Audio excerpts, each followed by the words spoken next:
Salam saudara pemirsa, sebelum saya menyampaikan firman Tuhan untuk saudara sekalian, saya akan menyanyikan sebuah pujian kiranya menjadi berkat bagi kita. Jalan Salib.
Salam saudara pemirsa, selamat berjumpa dengan kami dalam program Berita Pengharapan.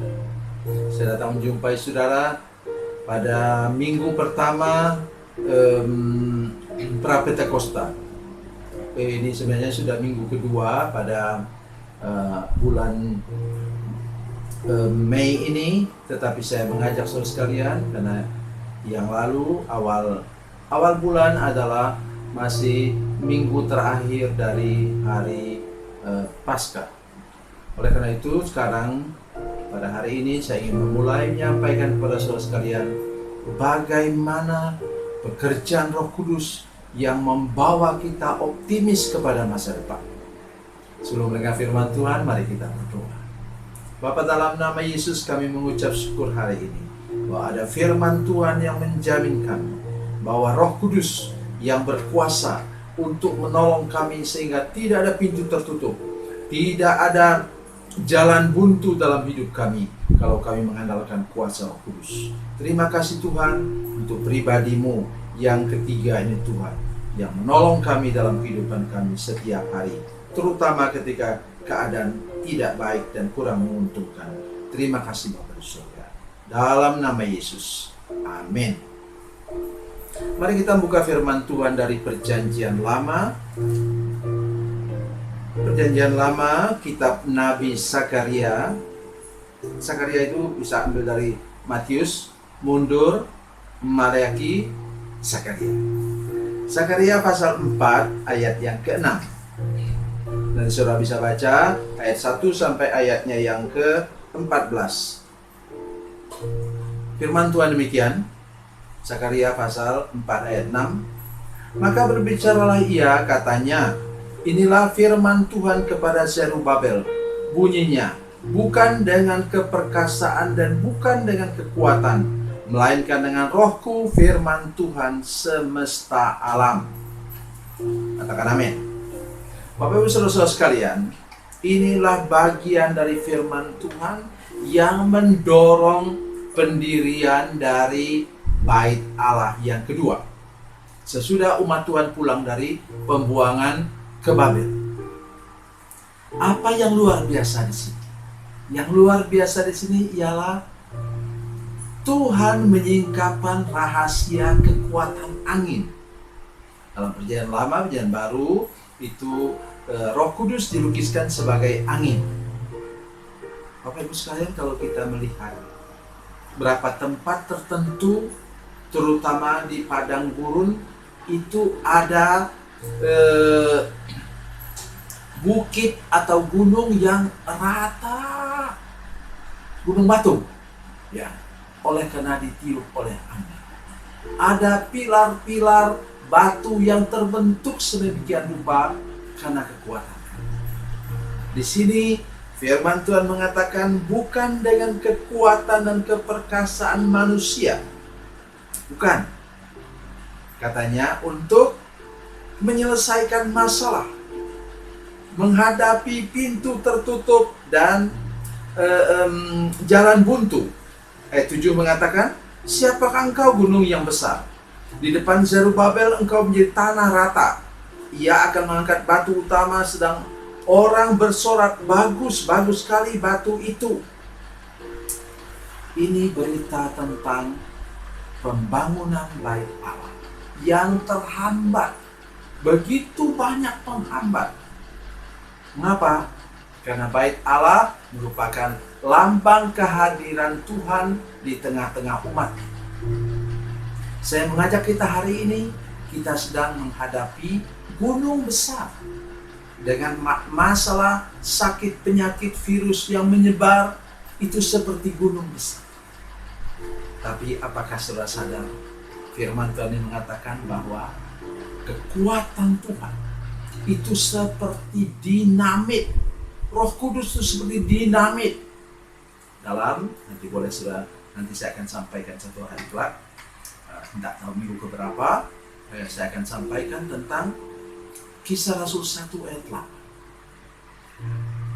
Tetapi kamu akan menerima kuasa kalau Roh Kudus turun ke atas kamu, dan kamu akan menjadi saksiku di Yerusalem, Yudea, Samaria, sampai ke ujung bumi.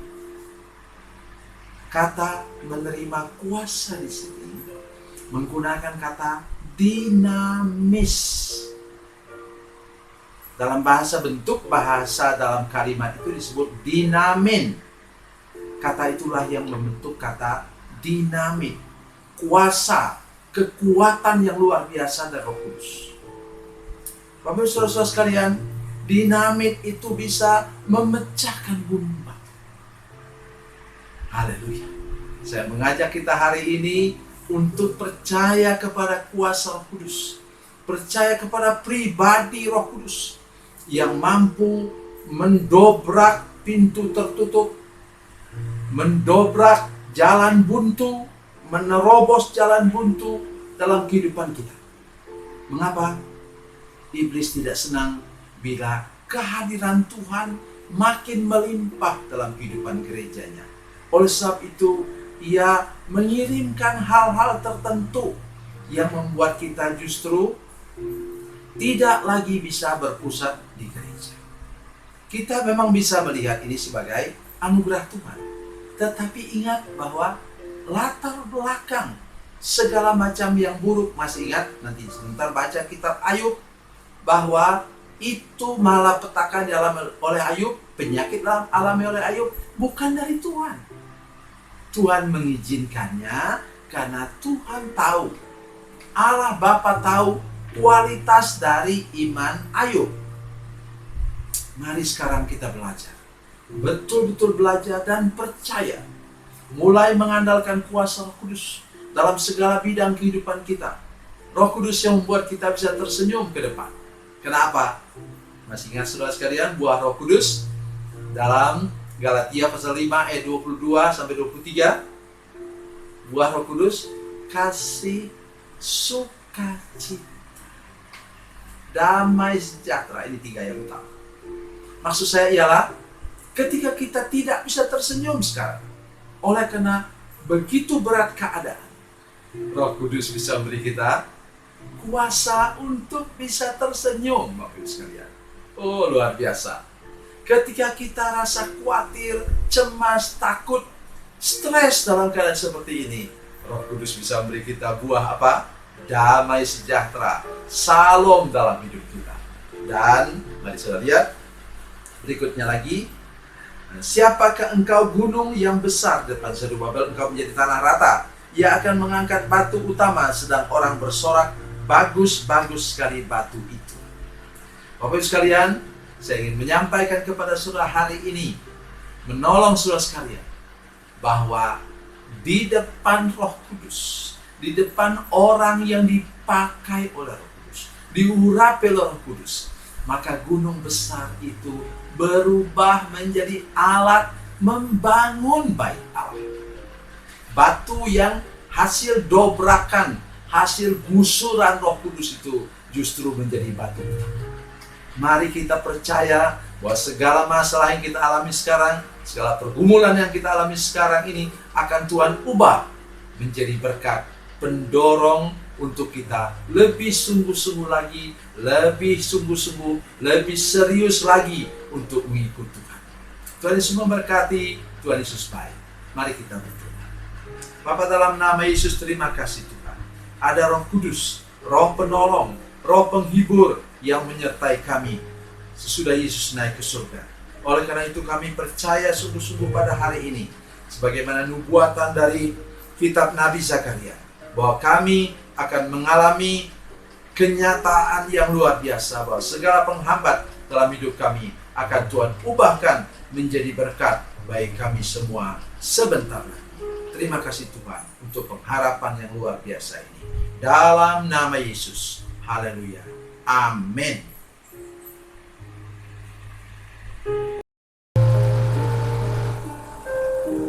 Bila Anda memerlukan dukungan doa kami, atau bila Anda punya masalah